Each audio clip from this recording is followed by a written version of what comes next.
Hadis selanjutnya nomor 99, babnya hadis Mi'raj dan perintah sholat 5 waktu. Seperti biasa saya akan berikan kronologisnya terlebih dahulu. Satu-satunya ibadah yang Allah subhanahu wa ta'ala berikan kepada Nabi SAW di langit adalah sholat. Selainnya semua di bumi. Dan ini menandakan kedudukan sholat itu sendiri. Untuk menerimanya, Nabi SAW Isra dulu, perjalanan malam dari Masjid Haram ke Masjid Aqsa, dan Allah kekalkan dalam Al-Quran dan menamakan surah nomor 17 dengan surah Al-Isra untuk menggambarkan tentang pentingnya perjalanan tersebut. Kemudian ada proses yang sangat luar biasa pada saat itu di mana Nabi SAW sholat di Masjid Aqsa dan mengimami seluruh Nabi dan Rasul. Dalam riwayat Sahih dikatakan ada 124 ribu Nabi, diantaranya 313 Rasul. Semuanya diimami oleh Nabi SAW di malam Isra itu. Kemudian disitulah Nabi SAW juga bertemu dengan Jibril, bertemu dengan Mikail, dan Jibril memperkenalkan kepada Nabi SAW, ini adalah Mikail, ya, itu adalah wakil daripada Jibril alaihissalam. Kemudian Nabi SAW mengatakan, aku mengikat tali borak ini kekangannya, di mana tempat seluruh nabi-nabi mengikat tali kekangan hewan mereka. Bagi yang pernah ke Aqsa tahu masalah itu tentunya. Di sebelah kanan Masjid Qibli itu ada ruangan ke bawah dan ada besi yang diyakini oleh masyarakat setempat kalau itu tempat Nabi SAW mengikat boraknya. Kemudian Nabi SAW pun mi'raj dari langit atau ke langit. Mi'raj ke langit. Mi'raj artinya naik ke langit. Pertanyaan sederhana, kenapa Allah Subhanahu wa Ta'ala tidak melakukan atau tidak memerintahkan itu dari Masjid Haram Mekah saja, langsung naik ke langit? Kenapa harus ke Masjid Aqsa? Berarti juga ada kedudukan khusus untuk Masjid Aqsa di sini. Dan terlalu banyak keutamaan Masjid Aqsa. Bagi yang belum pernah ke sana, saya berharap teman-teman bisa menjadwalkan satu waktu ke sana. Karena emang hadisnya banyak. Dan tidak usah khawatir dengan masalah, oh nanti akan ada peributan dan segala macam. Saya gambarkan Palestina itu kalau diibaratkan seperti meja ini. Saya kurang lebih sudah 4 kali masuk ke sana, masuk 5 kali. Insya Allah akhir bulan ini juga saya akan pergi. Itu kalau kita ibaratkan Palestina meja ini, semua sudah dijajah kecuali satu titik, namanya Gaza. Gaza itu kurang lebih jaraknya sekitar 183 km dari Masjid Aqsa. Jadi sangat jauh. Dan memang yang sering konflik adalah di wilayah ini. Karena bagi Israel mereka belum menguasainya. Dan di situ ada negara Palestina dan otoriter Palestina gitu kan. Nah di sini yang sering konflik. Kalau yang tempat lain umumnya tidak konflik. Kalau yang sering teman-teman nonton ya, di Masjid Aqsa terjadi ini dan terjadi itu ada dua sebab. Sebab yang pertama, yang umum terjadi, sebagian masyarakat Palestina yang sudah merasa terkekang sekali dengan penjajahan ini, terganggu, maka mereka tidak boleh pegang senjata. Dia keluar dengan pisau dapur misalnya, lalu dia tusuk satu tentara Israel. Nah pada saat dia tusuk mati, Israel akan mengutus pasukannya untuk menangkap satu orang itu. Kalau sudah ketangkap, maka tidak ada lagi keributan. Seperti itulah. Karena Israel sendiri tidak mau buat keributan. Mereka tidak mau buat keributan. Karena mayoritas penduduknya adalah orang-orang Muslim di situ. 50%-nya Muslim. Sekitar 40% Yahudi, 10%-nya Nasrani. Ya, jadi Muslimnya banyak di sana. Dan mereka adalah buru-buru. Buru di perusahaan, buru-buru di pabrik. Pekerja-pekerja semua orang-orang Palestina. Ya, kan? Makanya teman-teman kalau ke sana hotel bisa kita pesan hotel Muslim, ya transportasi busnya Muslim, semuanya orang-orang Muslim. Gitu. Dan di sana orang-orang Muslim tetap berdagang. Kalau kita dari hotel, ya. Saya akan bacakan hadisnya. Hadis Mi'raj. Mi'raj artinya naik tadi ke langit dan perintah sholat 5 waktu.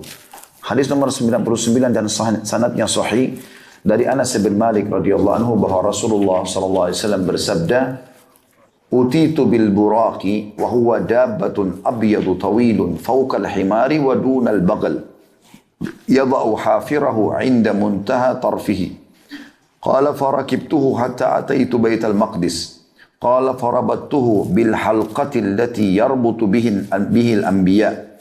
Qala thumma dakhaltu al-masjid fa sallaytu fihi rak'atain thumma kharajtu faja'ani Jibril alayhis salam bi ina'in min khamrin wa ina'in min laban. فاخترت اللبن فقال جبريل اخترت الفطرة ثم عرج بنا إلى السماء titik-titik terus ditulis fadzakar al-hadits. Maksudnya hadits ini sebenarnya panjang, cuma di sini diringkas. Fadzakar al-hadits maksudnya lalu disebutkanlah hadits lanjutannya. Wa fihi, dan di antara dalam hadis itu adalah falam azal arji' baina rabbi tabaraka wa ta'ala baina Musa alaihi salam hatta qala ya Muhammad innahunna khamsu salawatin kulla yawmin wa laylah likulli salatin 10 fadhalika khamsuna salah wa man hamma bihasanatin falam ya'malha kutibat lahu hasanah fa in 'amilaha kutibat lahu 10 wa man hamma bisayi'atin falam ya'malha lam tuktab syai'an fa in 'amilaha kutibat sayi'atan wahidah qala fa nazaltu hatta intahaitu ila Musa alaihi salam fa akhbartuhu fa qala irji' ila rabbik fas'alhu at-takhfif fa qala Rasulullah sallallahu alaihi wasallam fa qultu qad raja'tu ila rabbi hatta istahyaitu fihi atau minhu hatta istahyaitu minhu. Hadis ini sahih riwayat Bukhari Muslim. Terjemahannya, kata baginda Nabi SAW, didatangkan kepadaku seekor burak. Apa itu burak? Disebutkan, yaitu tunggangan yang berwarna putih, lagi panjang, dan lebih besar daripada keledai, dan lebih kecil daripada bighal, peranakan kuda dan keledai. Ia atau burak itu meletakkan telapaknya sejauh pandangan mata. Beliau melanjutkan, kemudian aku menungganginya hingga sampai di Baitul Maqdis. Beliau bersabda, lalu aku menambatkan pada lingkaran yang biasa dipakai para nabi untuk menambatkan tunggangannya. Beliau SAW bersabda lagi, kemudian aku masuk masjid untuk sholat 2 rakaat di dalamnya. Kemudian aku keluar, lalu Jibril AS datang kepadaku dengan membawa bejana berisi khamar dan bejana berisi susu. Lalu aku memilih susu. Jibril pun AS mengatakan, kau telah memilih fitrah. Kemudian kami dibawa naik ke langit. Titik-titik di sini, kemudian perawi melanjutkan hadis tersebut dan di dalamnya disebutkan. Jadi tadi saya bilang dalam bahasa Arabnya tadi fadzakar al-hadis, maksudnya di sini diringkas hadis ini karena panjang sekali, kemudian diringkas sampai di sini. Saksi bahasan yang ingin diteruskan adalah, lalu kata Nabi SAW, aku terus berbolak-balik kepada Robku dan kepada Musa AS hingga dia berfirman, wahai Muhammad, sesungguhnya itu 5 kali sholat dalam sehari semalam. Masing-masing sholat bernilai 10. Jadi semuanya bernilai 50 sholat. Barang siapa yang berniat mengerjakan kebaikan dan belum melakukannya, maka dicatat untuknya 1 kebaikan. Jika dia melakukannya, maka dicatat untuknya 10 kebaikan. Barang siapa yang berniat melakukan keburukan dan belum melakukannya, maka tidak dicatat sedikit pun. Jika telah melakukannya, dicatat 1 keburukan. Beliau SAW bersabda, kemudian aku turun hingga sampai kepada Musa AS. Lalu aku memberitahukan kepadanya. Dia mengatakan, kembalilah kepada Rabbmu dan mintalah keringanan kepadanya. Rasulullah SAW bersabda, aku katakan, aku telah bolak-balik mendatangi Rabbku sampai aku malu kepadanya. Dalam hadits Abu Dzar radhiyallahu anhu, lanjutannya dulu, saya akan syarahkan sekalian nanti insyaAllah. Dari Nabi SAW bahwasanya Allah Azza wa Jal, Allah Maha Mulia dan Maha Suci, berfirman, Iya khamsun wa khamsun, la yubaddalul qawlu ladayya. Itulah 5 dalam amalan dan 50 dalam pahala. Keputusanku tidak dapat diubah lagi. Diriwayatkan oleh Bukhari Muslim. Hari ini teman-teman seperti biasa kita akan bedah manfaat-manfaat yang bisa kita ambil. Yang pertama adalah potongan utitu bil buraki wa huwa dabbatun abyadun tawilun fawqal himari wa dunal bagal. Jadi didatangkan kepadaku, dan ini sifatnya juga ya, hafirahu inda muntaha tarfihi. Didatangkan kepadaku seekor burak, yaitu tunggangan yang berwarna putih lagi panjang. Bisa bermakna panjang adalah besar. Yang lebih besar daripada keledai. Tentu di Indonesia kita belum biasa melihat ini, tapi teman-teman bisa mencari di YouTube banyak, di Google fotonya keledai, gitu kan. Kalau ada yang mau lihat, sehingga tahu gitu, keledai itu seperti apa sih?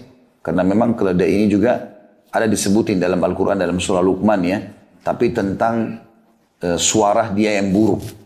Ya. Yang Allah SWT berfirman, A'udzubillahi minasyaitonir rajim, inna ankarat aswati la sautu hamir.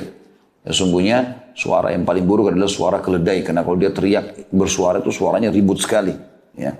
Tapi bukan itu yang kita ingin titik beratkan. Perlunya mengetahui masalah keledai hanya untuk supaya punya ilmu pengetahuan tentang keledai itu apa. Nah, keledai ini seringkali dikawinkan sama kuda. Ya, nanti akan keluar satu jenis hewan mirip di antara keduanya itu namanya bigal. Nah, bigal ini atau bagal itu biasa dipakai oleh raja-raja. Jadi dia lebih indah dari kuda dan lebih tinggi dari keledai, yang keledai lebih pendek gitu kan. Dan ini indah sekali, dia bulunya segala macam, dan itu biasa dipakai hanya untuk raja, misalnya dari istananya menuju ke taman gitu-gitu. Atau peliharaan raja itu biasa dipakai bigal, seperti itulah. Nah, Nabi SAW menggambarkan di sini, mengatakan burak itu adalah tunggangan yang berwarna putih lagi panjang, yang lebih besar daripada keledai dan lebih kecil daripada bigal atau peranakan kuda dan keledai. Ini sebabnya tadi kenapa kita jelaskan dua jenis hewan ini ya. Kalau mau tahu keledai juga masuk dalam jenis keledai itu kuda zebra. Kita biasa bilang zebra. Ya, itu sebenarnya dia jenis keledai. Jadi keledai ini dalam Islam pun punya hukum syar'i ya. Keledai ada dua macam, ada keledai himar ahli dan himar wahsyi. Himar ahli adalah keledai yang hidup bersama manusia. Biasanya warnanya abu-abu atau coklat. Dia agak pendek. Ya, kalau teman-teman yang pernah ke negara-negara Arab kayak ini, kalau mau ke Aqsa, biasanya lewat Jordan. Di Jordan itu kalau di kota Petra, mereka ada sewain keledai. Jadi lihat di situ sewain untuk naik-naik gunung, lihat sekitar gunung itu biasanya ada. Nah, keledai yang ahli ini, yang hidup sama manusia, yang warna abu-abu atau coklat, hukumnya haram dimakan. Nggak boleh dimakan. Nabi SAW mengharamkan hukum memakan keledai ahli atau keledai yang hidup sama manusia ini, yang berwarna abu-abu atau coklat, di perang Khaybar. Pada situ sahabat lagi kelaparan sekali, mereka nggak punya makanan, habis ya, karena 43 hari mengepung benteng Khaybar, benteng pertama, di sana ada 9 benteng. Itu besi belum bisa menembusnya, dengan izin Allah SWT tentunya. Lalu Nabi SAW keluar dari kemahnya melihat kendi-kendi, bukan kendi, panci, periuk-periuk ya, untuk masak itu penuh. Dan lagi dimasak semuanya, untuk pasukan. Kata Nabi SAW, apa ini? Mereka mengatakan, keledai liar ya Rasulullah. Maksudnya tadi ini. Keledai apa? Maaf, keledai yang ahli ini. Ya. Maka Nabi SAW mengatakan, buanglah semua, karena Allah telah mengharamkannya. Maka pada hari itulah Nabi SAW mengharamkan keledai itu, dan Nabi SAW mengharamkan semua hewan yang bertaring di perang Khaybar itu. Dan Nabi SAW melarang pernikahan mut'ah, menikmati hanya sesaat, itu nggak boleh. Diharamkan seperti orang-orang Syiah lakukan gitu. Kemudian keledai yang kedua adalah keledai wahsyi, keledai yang liar. Itu adalah zebra, dan itu halal hukumnya. Karena dasarnya memakan kuda sama zebra ini hukumnya halal. Karena mereka termasuk hewan yang tidak bertaring. Ya.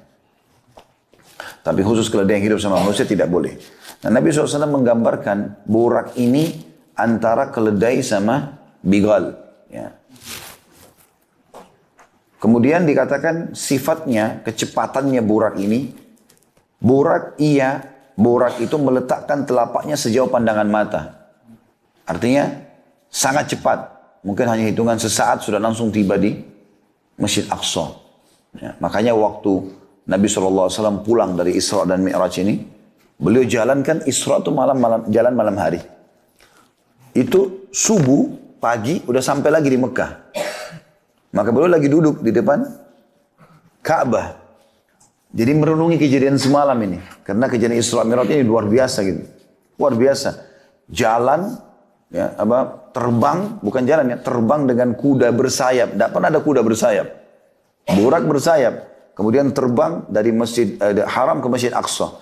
Ini biasanya tradisi orang Quraisy. Kalau penunggang kuda yang kuat, anak muda dan kudanya kuat, non-stop jalan sebulan. Sebulan dari Masjid Haram ke Masjid Aqsa. Itu kalau cepat non-stop ya. Kalau mereka kafilah, unta, kuda-kuda jalan pelan-pelan itu bisa 2-3 bulan baru sampai. Jauh sekali. Maka Nabi SAW masih merenung kejadian tersebut. Ini luar biasa ini. Kalau zaman sekarang mungkin orang sudah ada pesawat, mungkin orang pikir, oh iya mungkin bisa lebih cepat. Itu pun tidak masuk akal. Sekarang aja kalau kita terbang dari Jeddah ke Amman, itu butuh 1 jam. Mungkin ke Palestina juga sekitar gitu, 1,5 jam pakai pesawat. Jadi sama dari sini ke Surabaya gitu kan. Tapi bisa ditempuh dalam 1 malam. Tapi zaman dulu memang orang lama perjalanannya. Intinya teman-teman sekalian, waktu Nabi SAW pulang balik nih, dalam semalam. Ya, kalau sekarang pun misalnya ada orang bilang, saya baru berangkat umroh tadi habis subuh, sekarang saya sudah balik lagi. Antum percaya nggak? Ada pesawat gitu kan. Nah mirip keadaan orang Quraisy pada saat itu.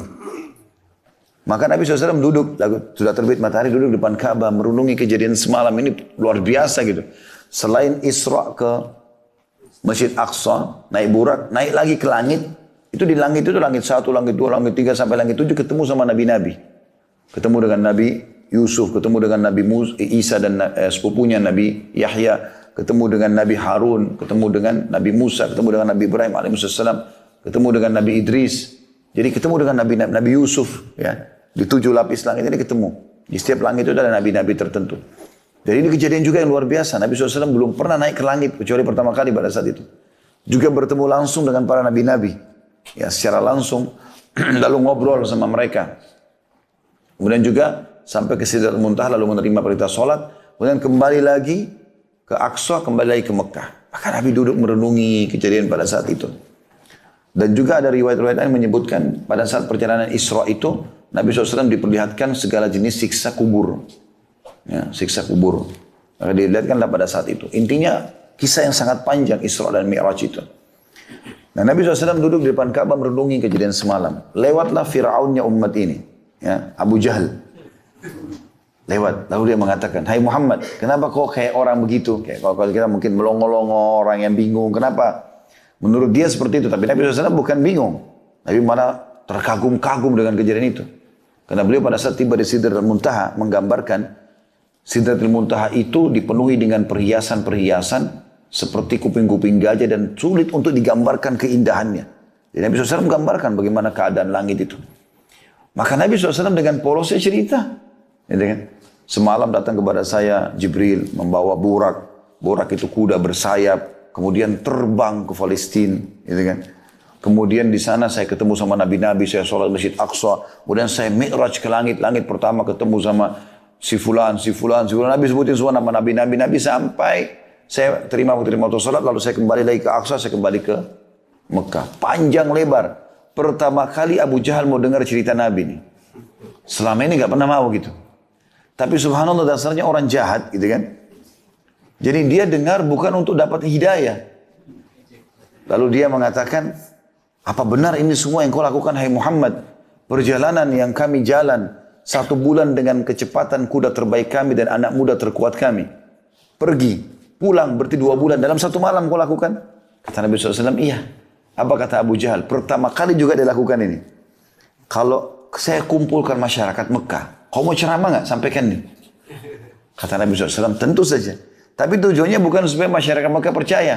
Ini kesempatan nih bagi dia.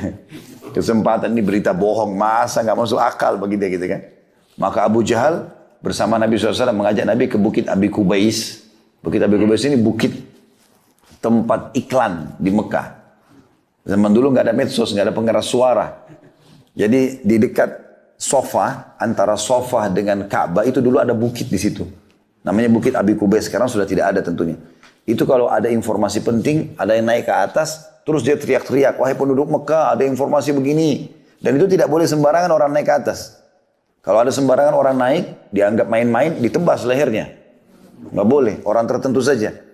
Nah Abu Jahal mengajak Nabi SAW naik ke Bukit Abi Kubais. Orang kalau lihat, orang sudah tahu ini ada informasi nih. Mereka pada ngumpul. Begitu lihat, ada pemimpin mereka Abu Jahal. Orang Mekah panggil Abu Hakam. Abu Hakam itu maksudnya orang yang bijaksana. Tapi kita disuruh panggil dia Abu Jahal. Karena dia tidak mau masuk Islam hanya karena merasa Nabi saingannya. Pernah ditanya oleh Abu Sufyan, kenapa kau tidak beriman wahai Abu Hakam? Bukankah Muhammad bacakan Al-Quran itu benar? Dia bilang benar, saya tahu benar. Kenapa kau tidak beriman? Dia bilang karena dari dulu sukuku sama suku Muhammad bersaing. Kalau mereka bentuk pasukan, kami juga bentuk pasukan. Mereka beri makan jemaah haji, kami juga beri makan jemaah haji. Sekarang suku Muhammad ada nabinya, sukuku nggak ada nabinya. Gitu. Maka kalau saya beriman sama dia, suku saya kalah. Saya nggak mau beriman selamanya. Hanya karena itu. Setelah Nabi dengar, Nabi bilang, panggil dia Abu Jahal. Orang bodoh ini kalau dia beriman, 1 Mekah beriman, dia panen pahalanya. Tapi dia nggak mau, subhanallah. Ringkas cerita, Abu Jahal ini lalu berteriak dari atas bukit Abi Kubais, wahai Quraisy, Muhammad mau menyampaikan berita penting, dengarkanlah. Orang Mekah semua pada kumpul. Karena tahu di atas pemimpin mereka Abu Jahal ini, sebelahnya ada Nabi orang yang terkenal jujur. Lalu setelah kumpul semua, kata Abu Jahal, dengarkanlah, hai Muhammad sampaikan. Nabi SAW dengan polos ceritain semua. Datang kepada saya, bawa borak itu kuda bersayap, terbang, segala macam. Sampai dari pergi sampai pulang. Setelah selesai semua disampaikan, lalu orang-orang Mekah akhirnya tambah kufur. Yang kafir-kafir ini tambah kafir. Nggak masuk akal Muhammad cerita ngawur ini. Gitu kan. Sebagian juga sahabat bimbang. Tapi mereka yakin ini Nabi. Cuma mereka, ini gimana caranya menanggulangi ini? Karena harus berhadapan sama orang-orang kafir Quraisy. Abu Jahal lihat itu, ketawa dia. Turun dari bukit Abi Kubais. Memang tujuan dia itu. Dia bilang sekarang agama Muhammad sudah habis. Gitu. Sambil turun dia dari gunung itu. Lalu dia kumpul sama orang Quraisy di Darun Nadwa, tempat kumpulnya mereka. Dia bilang sekarang agama Muhammad sudah habis. Gembiralah. Kata mereka, bagaimana bisa wahai Abu Hakam? Kata dia, Muhammad sudah membuat cerita bualan. Bohong semua. Katanya, dia ceritain. Abu Jahal ini tidak sadar sedang promosi Isra Mi'raj. Katanya Muhammad bilang telah datang kepadanya begini. Diceritain panjang lebar semuanya Isra Mi'raj lengkap. Pada orang Quraisy. Orang-orang Quraisy diam semuanya. Kata Abu Jahal, tinggal ada satu orang. Kalau satu orang ini kita bisa goyahkan imannya, habis agama Muhammad. Kata mereka siapa? Kata Abu Jahal, Abu Bakar. Rame-rame ini orang Quraisy jalan. Nah waktu orang Quraisy jalan ke kebunnya Abu Bakar, kebetulan di pinggir kota Mekah, orang-orang beriman juga sahabat ada yang ikut dari belakang. Pertama kali orang beriman sama orang kafir jalan bersama ini. Pada saat itu di Mekah ya. Karena mau tahu Abu Bakar jawab apa nanti. Begitu tiba di kebun Abu Bakar, teriak-teriaklah Abu Jahal, wahai Abu Bakar keluarlah. Nah, Abu Bakar keluar. Abu Bakar lihat pertama kali nih, tokoh-tokoh Quraisy di belakangnya ada orang-orang Muslim. Maka tadinya mungkin pikirannya jangan sampai orang Muslim ini ditawan kah, harus ditebus kah gitu kan. Nah Abu Bakar kan sering menebus sahabat-sahabat, diantaranya Bilal kan ditebus dengan duitnya beliau, dengan hartanya. Maka Abu Bakar mengatakan, ada apa wahai Abu Hakam? Dia bilang, sesungguhnya temanmu Muhammad telah bercerita bualan, dusta semua. Katanya, maka dia ceritain kepada Abu Bakar. Abu Bakar ini belum tahu. Dia sekarang promosi lagi ini, Isra Mi'raj ini kepada Abu Bakar. Tujuannya supaya Abu Bakar bilang, masa sih bohong atau apalah gitu kan. Itu tujuan dia. Ternyata dia dikagetkan karena jawaban Abu Bakar berbeda. Ada dua asar. Yang pertama menyebutkan, Abu Bakar mengatakan, wahai Quraisy, tidak usah cerita masalah ini kepada saya. Muhammad naik ke langit, sedangkan wahyu turun dari langit ke dia, saya percaya. Apalagi dia naik ke langit, sama saja. Nggak ada bedanya. Jadi dia naik ke langit atau dia terima di bumi sama, saya beriman. Riwayat lain ini yang unik. Dia mengatakan, wahai Quraisy, ketahuilah kalau depan mata saya ada tembok warna putih, kemudian Muhammad bilang hitam, saya bohongkan mata saya. Lalu saya bilang, iya hitam. Bayangin ya, kalau ini tembok nih, Pak Widi bilang, ini tembok warnanya coklat Ustaz. Ah masa sih? Kan kita bisa begitu. Misal contoh kalau warnanya hitam, contoh misalnya. Tapi ini enggak. Abu Bakar bilang, kalau misal Muhammad mengatakan tembok itu hitam dan warnanya putih, saya akan bohongkan mata saya. Oh ya, mata saya yang salah. Muhammad yang benar, hitam berarti. Walaupun putih. Saking kuatnya imannya. Maka akhirnya Abu Jahal terpatahkan hujahnya dan akhirnya dia meninggalkan Abu Bakar. Abu Bakar tahu ini ada masalah nih. Abu Bakar ikut sama orang-orang Muslim. Yang lain sahabat. Mana Rasulullah? Ada di bukit Abi Kubais. Abu Bakar datang. Sambil jalannya, sebenarnya Nabi SAW lagi ada yang nanya-nanya sama beliau, memastikan segala macam. Abu Bakar sambil jalan sambil mengatakan, ya Rasulullah, ngangkat suara. Orang-orang pada balik semua kepada Abu Bakar. Sengaja Abu Bakar lakukan ini. Ada tujuan dia. Ya Rasulullah, terus jalan sampai dekat Abi Kubais. Orang jadi lihat, oh yang datang Abu Bakar nih. Lalu naik ke sebelah Nabi SAW, lalu dia mengatakan, ya Rasulullah, Abu Hakam atau Abu Jahal disebutkan. Abu Jahal telah menceritakan kepadaku bahwasanya Anda berkata, lalu Abu Bakar ulangi semua ini cerita Isra Mi'raj. Tujuannya supaya orang makin dengar. Lalu setelah selesai, kata Abu Bakar satu kalimat, ya Rasulullah, apakah itu benar? Nabi SAW jawab, iya wahai Abu Bakar. Maka kata Abu Bakar, Anda pasti benar. Langsung kalimat itu. Ternyata kalimat Anda pasti benar ini, itu membuat sahabat-sahabat yang tadinya butuh hujah ini, oh iya benar nih, gitu kan. Sudah selesai, ditutup tuh. Dan lagi syubhat kepada orang beriman, gitu kan. Lalu Abu Bakar setelah itu menyampaikan tugasnya sudah selesai. Nabi SAW lalu berkata, wahai Quraisy, kalau kalian masih belum percaya, maka ketahuilah pada saat saya pulang, dari Palestina ke sini, saya lihat kafilah kalian. Dan mereka kehilangan unta. Lalu saya mengatakan kepada mereka dari atas, unta kalian ada di lembah fulan, ambillah. Maka mereka pun mengikuti suara saya dan kafilah itu akan datang beberapa hari lagi. Tanya mereka tentang kebenaran ini. Maka orang-orang Quraisy nunggu beberapa hari kemudian datang kafilah tersebut. Baru depan pintu, namanya pintu, waktu itu pintu gerbang Mekah namanya pintu Bani Syaibah. Suku Syaibah dekat situ tinggalnya.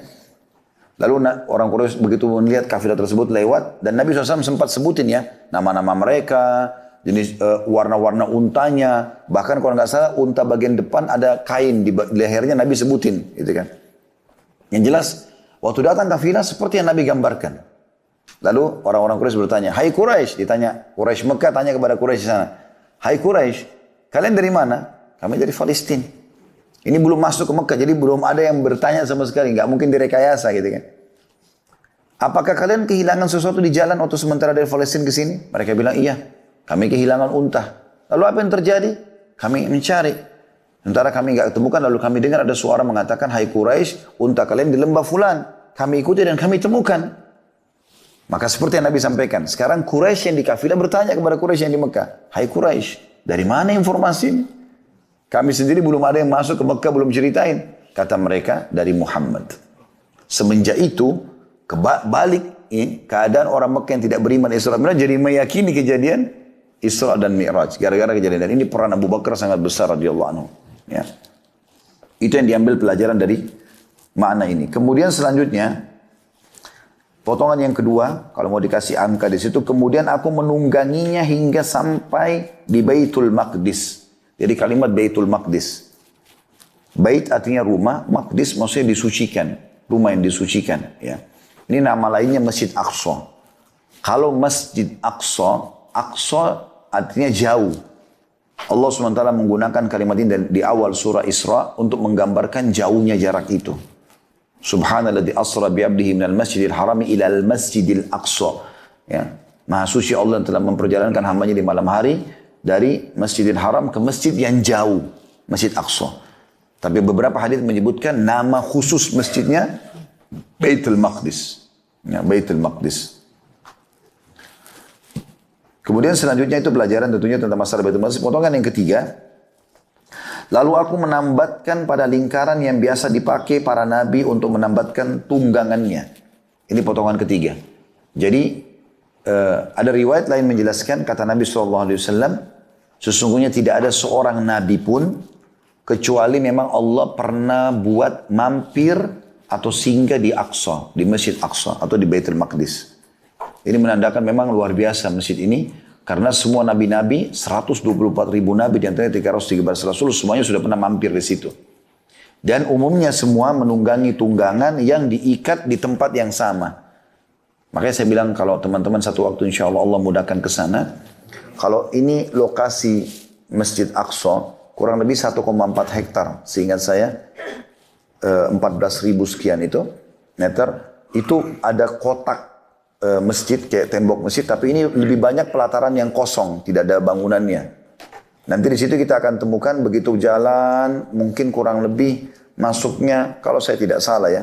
Sekitar 100 meter. Maka akan ada Kubbatus Sakhra yang warna kuning emas itu di tengah-tengah. Maka kalau kita jalan lagi, ada di depan sekali yang tempat imamnya itu adalah Masjid Qibli namanya. Masjid Qibli. Nah di sebelah kirinya ada lagi dinamakan Musalla Marwani gitu kan. Di sebelah kanannya itu ada tempat ini mengikat burak itu. Jadi nanti ada kayak ruangan di sebelah kanan kiblat itu, Masjid Qibli itu kita turun tangga. Di bawah sekali ada itu. Ya, Allah alam itu diyakini sama mereka. Tapi dalam hadis ini disebutkan masalah itu. Dan itu sampai sekarang masih dijaga. Ya kalau teman-teman pernah dengar tembok peratapan punyanya orang-orang Yahudi. Itu pas di sebelah tembok yang ada ikatan borak ini. Tapi ini masih masuk lokasi kekuasaan muslimin. Tembok yang ratapan itu tempat mereka pukul-pukul kepalanya berdoa segala macam itu. Di sebelah tembok yang ada ikatan borak ini. Kemudian potongan selanjutnya dikatakan di sini potongan yang keempat ya. Kemudian aku masuk masjid untuk sholat 2 rakaat di dalamnya. Kemudian aku keluar. Ya ini sebagian ulama menanggapi mengatakan Nabi SAW melakukan tahiyat masjid. Ya. Ada juga yang mengatakan sholat umumnya. Entah sholat apa, apakah mungkin tahajud karena malam hari, kan itu perjalanan malam hari kan. Atau karena Nabi SAW sholat yang lainnya, itu Allah alam. Tapi jelas Nabi SAW sholat. Beberapa asar tadi atau riwayat saya katakan, Nabi SAW mengimami. Nah kalau mengimami para nabi-nabi berarti menandakan sholat tahajud. Karena sholat sunnah yang dikerjakan berjamaah adalah tahajud. Tahajud masjid tidak dikerjakan berjamaah, gitu kan. Intinya Nabi SAW sholat di situ. Berarti menandakan juga ada tambahan informasi tentang pentingnya sholat di Aqsa. Selain dari dalil-dalil tadi yang sudah saya sebutkan ya, punya keutamaan sholat di sana. Dan ini adalah juga mengaplikasikan apa yang diharapkan dan diminta oleh Sulaiman alaihissalam agar orang yang sholat di sana diampuni dosanya seperti dilahirkan oleh ibunya. Walaupun Nabi SAW sudah diampuni dosanya yang lalu dan juga yang akan datang. Potongan selanjutnya dikatakan, kemudian aku keluar. Lalu Jibril datang kepadaku dengan membawa bejana berisi khamar dan bejana berisi susu. Lalu aku memilih susu. Jibril mengatakan, kamu telah memilih fitrah. Makna daripada kemudian aku keluar, berarti mi'rajnya ke langit bukan dari dalam masjid, tapi dari luar. Nah, sebagian masyarakat Palestina, dan ini juga diyakini oleh orang-orang Nasrani pun yang mempelajari sejarah, meyakini masalah itu. Kalau di dalam Masjid Qubbatus Sakhra, itu ada batu, diyakini dari situ Nabi SAW naik ke atas. Gitu kan? Walaupun ini masih berselisih ahli sejarah dalam masalah itu. Tapi yang jelas, Nabi Mi'raj dari lokasi suci Baitul Maqdis tadi. Kemudian ini dimaksud dengan diberikan bejana, satu khamar dan satu susu. Lalu Nabi SAW mengatakan, aku memilih susu. Dan Jibril mengatakan, aku memilih fitrah. Maksudnya adalah, ini ujian buat Nabi SAW. Apakah beliau akan memilih khamar atau memilih susu. Tapi secara fitrah, maksudnya secara alami. Karena Nabi SAW adalah orang yang beriman kepada Allah, maka beliau memilih susu. Makna fitrah adalah memilih yang benar. Sesuai dengan fitrah seseorang. Gitu kan. Kemudian tentu ini hadisnya lanjutnya cukup panjang. Setelah itu ada lanjutan titik hadis itu, aku naik ke langit, gitu kan. Di langit pertama aku bertemu sama Nabi, ya. Kemudian langit kedua, langit ketiga, urutannya saya tidak ingat sekarang, tapi yang saya ingat dalam riwayat itu bertemu dengan Isa dan Yahya. Kemudian naik ke langit kedua, bertemu dengan Idris, ketemu sama yang ketiga Yusuf. Dan Yusuf itu pada saat bertemu, semua nabi-nabi ini mengatakan, selamat datang wahai saudaraku yang soleh dan nabi yang soleh. Semuanya mengatakan itu. Kemudian ketemu dengan Yusuf dan Nabi SAW mengatakan, sungguh memang dia telah diberikan ketampanan, sepertiga ketampanan dunia. Gitu kan? Karena sangat tampan. Kemudian di langit keempat ketemu dengan Harun. Ya, langit kelima ketemu sama, saya tidak ingat sekarang. Tapi ada langit keenam, Musa, langit ketujuh, Ibrahim. Semua ini sampai langit keenam, sampai Musa alaihissalam, semua mengatakan, selamat datang wahai Nabi soleh dan saudara yang soleh. Kecuali Ibrahim alaihissalam di langit ketujuh mengatakan, selamat datang wahai anak yang soleh dan Nabi yang soleh. Karena Nabi Muhammad SAW keturunan beliau. Gitu kan? Dan pada saat awal Nabi SAW naik ke langit ketujuh, beliau bertanya, siapa itu Jibril? Karena melihat ada orang, kata Nabi SAW, yang sangat mirip dengan Nabi kalian ini. Jadi perawakannya mirip sekali dengan Nabi Muhammad SAW. Dan di sekitarnya ada anak-anak kecil, ya, yang sedang duduk, ya. Maka kata Jibril AS, itu adalah ayahmu Ibrahim, dan di sekitarnya adalah anak-anak muslim yang meninggal sebelum balik. Di bawah naungan Ibrahim AS, bersama Ibrahim AS. Dan di langit ketujuh itu, disebutkan dalam beberapa riwayat yang lain, ada Baitul Ma'mur. Rumah tawafnya para malaikat, mirip Ka'bah kita kalau di dunia. Allah mengatakan dalam surah At-Tur, wal Baitil Ma'mur. Ya. Maka di situ kata Nabi SAW, ada 70.000 malaikat yang tawaf setiap hari, pergi tidak akan pernah kembali selamanya. Gitu kan. Artinya Allah SWT ciptakan malaikat-malaikat yang baru lagi. Karena jumlahnya mereka sangat banyak. Malaikat beda dengan kita. Mereka diciptakan sudah langsung bisa bertugas. Kayak kita dari bayi, anak-anak, segala macam. Dari sperma, dari sel telur. Bersatu ini nggak ada. Mereka diciptakan utuh dari cahaya. Dan Allah juga ganti dengan sesuka dan kemahakuasaannya Allah gitu. Intinya teman-teman sekalian. Pada saat itu Nabi SAW naik, kemudian tiba di Sidratul Muntaha. Jibril pun mengatakan, hai Muhammad, di sini batasku. Ya, aku tidak mungkin bisa naik. Kalau aku naik sesaat saja, maka bisa ya hangus gitu. Tidak bisa, maksudnya tidak mungkin naik. Ya. Maka Nabi SAW pun naik, kemudian bertemu dengan Allah SWT, lalu menerima perintah 5 waktu sholat itu. 50 waktu sholat awalnya. 50 waktu sholat. Ya, di sini kalau ada yang bertanya apakah Nabi Muhammad SAW melihat Tuhannya, maka ini telah ditanya oleh Aisyah radhiyallahu anha. Pada saat Nabi SAW pulang Isra Mi'raj, kemudian beliau setelah itu di tahun 2 Hijriah, sebelum perang Badar, Nabi SAW menikah dengan Aisyah, dan Aisyah bertanya radhiyallahu anha, ya Rasulullah, hal tara rabbak, apakah anda melihat Tuhan anda pada saat lagi Mi'raj ke langit itu? Maka Nabi SAW menjawab, Allah nurun ala nur anna arah. Allah itu cahaya di atas cahaya, bagaimana aku bisa melihatnya? Berarti Nabi SAW bertemu dengan Allah, iya, tapi belum melihatnya. Seperti itulah. Dan memang ini, ya hampir kalau tidak salah, umumnya pendapat ulama mengatakan belum ada yang melihat Allah di muka bumi ini, termasuk nabi-nabi. Makanya waktu dalam ayat Al-Quran, waktu Musa AS berkata, Rabbi arini andur ilaik, wahai Tuhanku, mudahkan aku untuk melihatmu. Allah mengatakan, lan tarani, walakin andur ilal jabal. Kau tidak bisa melihatku, hai Musa, tapi lihatlah ke gunung-gunung itu. Fa in istaqarra makana fa sawfa tarani.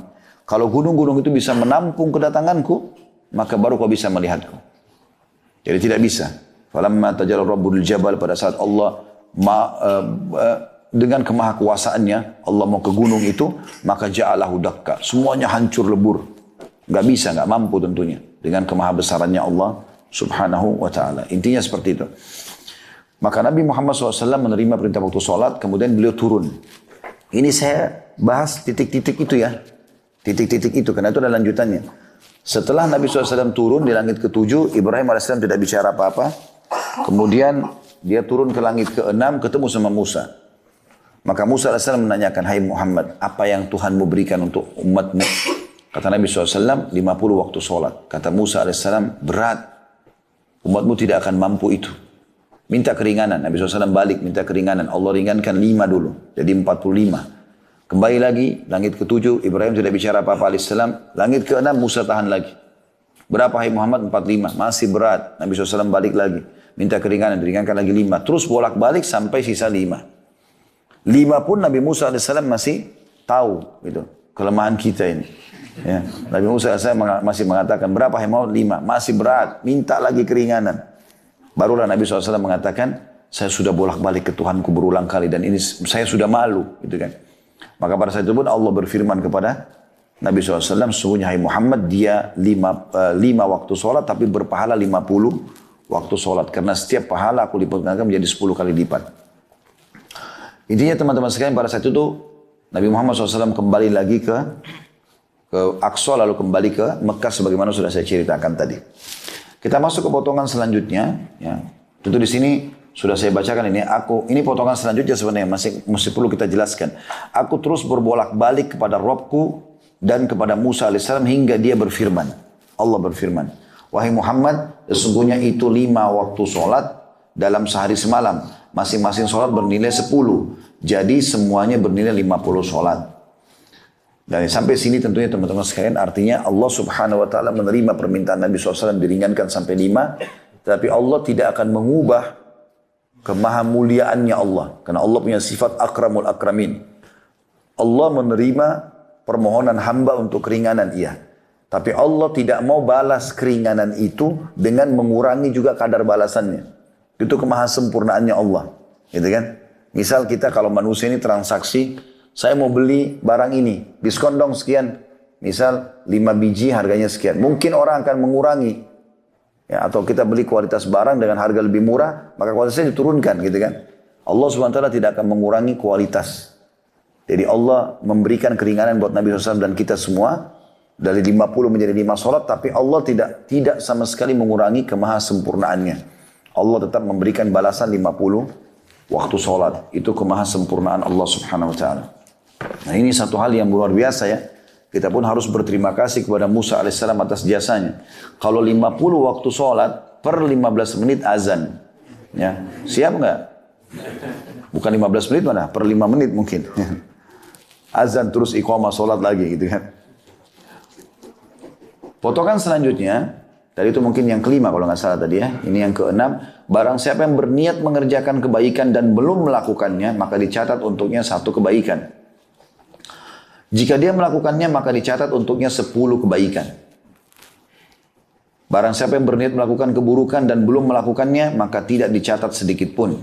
Jika dia melakukannya, dicatat baginya satu keburukan. Ini manfaat sendiri. Ini karunia dari Allah Subhanahu wa taala. Ini pernah saya jelaskan. Usahakan teman-teman punya niat di semua amal soleh. Jangan pernah luputkan. Baik kita lihat orang lain kerjakan dan kita belum bisa, atau terlintas di benak kita saja. Contoh misal, ada orang lagi sedekah di depan kita. Ada masjid lagi dibangun, kita lewat, dia lagi nyumbang misalnya. Kita kebetulan tidak bisa mampir. Atau memang kita pun kalau mampir tidak punya kemampuan untuk itu. Niatkan, kalau seandainya saya bisa melakukan seperti orang ini, saya akan lakukan. Maka akan mendapatkan pahala. Ya, kalau dia niat dapat 1 pahala. Tapi kalau dia melakukannya dikasih 10 kali lipat. Itu kalau dia lihat orang lain berbuat. Kalau orang lain, misalnya orang puasa, orang haji, orang umroh, apa saja, maka dia niatkan juga sebagaimana dia ingin lakukan. Tapi ini harus tulus ya. Benar-benar dia, kalau Allah berikan kesempatan dia mau lakukan. Jadi jangan temannya sedekah, udah saya niat aja deh, biar aja dia yang sedekah. Ini nggak dapat ini. Betul-betul dia punya halangan sekarang. Teman-temannya pada berangkat haji, dia nggak bisa berangkat haji karena nggak dapat visa. Kalau dapat visa dia akan berangkat. Nah, akan dapat pahala haji lengkap. Gitu kan? Diniatkan begitu. Sampai sebagian salafus saleh mengatakan, saya berharap punya niat di semua amal saleh supaya saya bisa mendapatkan pahalanya walaupun belum sempat saya melakukannya. Gitu kan? Kalau orang lain melakukan, kalau kita juga terlintas di benak kita. Contoh misal teman-teman mulai sekarang jangan tidur malam hari kecuali niat sholat tahajud. Niat. Jadi jangan kalau syaitan bisikin, kayaknya saya tidurnya telat nih, gak usah bangun sholat malam deh. Dari awal sudah niat gak mau. Enggak, niatin sekarang, ubah. Saya mau ya sholat malam. Kalau dia tertidur, kelewatan, dapat pahala 1 sholat malam. Kalau dia kerjakan, dapat 10 kali pahala sholat malam. Ini kemudahan sekali. Ingat teman-teman, setiap kali ada kesempatan beramal soleh, selama kita masih hidup jangan sia-siakan. Renungi riwayat ini riwayat sahih. Kalau saya tidak salah riwayat Tabarani, tapi ini riwayat sahih. Hadits ini berbunyi, ada 3 orang di zaman Nabi SAW, sahabat Nabi ini. 3-tiganya kurang lebih hampir sebaya umurnya. Yang satu, waktu Nabi SAW utus pasukan, dia ikut berperang lalu mati syahid. Setelah itu, Nabi utus pasukan yang kedua, orang yang kedua dari 3 orang ini juga ikut berperang mati syahid. Beberapa hari setelah itu, orang yang ketiga gak sempat ikut perang tapi mati di ranjangnya. Maka ada seorang sahabat mimpi. Dia mimpi 3 orang ini masuk surga. Yang paling depan, paling bagus fasilitasnya, justru orang yang mati di ranjang. Lalu yang di belakangnya orang yang mati syahid, orang yang kedua tadi. Yang paling belakang orang yang mati syahid pertama. Maka orang ini bertanya, ya Rasulullah, bagaimana kami memahami ini? Kan di pandangan kita orang mati syahid kan gitu. Apalagi yang duluan mati syahid. Gitu. Kata Nabi SAW, kenapa kau heran? Bagaimana bisa kau bandingkan antara solatnya orang yang mati di ranjang walaupun cuma berapa hari itu dengan solatnya orang yang mati syahid? Bagaimana kau bandingkan zikirnya, ibadahnya? Tidak bisa dibandingkan. Ketahuilah perbandingan antara orang yang mati di ranjang dengan orang yang mati syahid itu antara langit dan bumi pahalanya. Apa maknanya? Kesempatan kalau masih bisa beramal soleh jangan sia-siakan. Kalau masih hidup teman-teman maksimalkan. Karena 1 hari saja zikir pagi petangnya, sholat berjamaahnya, mungkin uduknya, mungkin senyum juga muslim itu sudah lebih besar daripada orang yang baru meninggal daripada kita. Dari sisi pahala. Memang sudah begitu. Itu ada 2 riwayat begitu mirip ya. Itu juga ada sahabat Nabi begitu. Maka Nabi SAW mengingatkan, kalau yang mati lebih dulu, itu Nabi mengatakan, tidak ada seorang muslim pun ya, yang Allah berikan umur dalam keadaan Islam, kecuali dia akan lebih banyak mendapatkan berkah dalam kehidupannya. Maka itu kesempatan. Mumpung kita masih bisa beribadah. Ya. Selanjutnya juga dikatakan, dan siapa yang niat melakukan keburukan, dia niat, mau zina, mau bohong, mau nipu, lalu dia batalkan, ini karena Allah tentunya, bukan karena ban mobilnya pecah, bukan karena hujan lebat, memang karena Allah larang, gak usah deh, jiwa saya kayaknya terganggu nih, merasa terkekang, ya udah berhentiin, karena Allah dapat pahala, 1 pahala. Kalau dia kerjakan, dicatat baginya 1 dosa saja.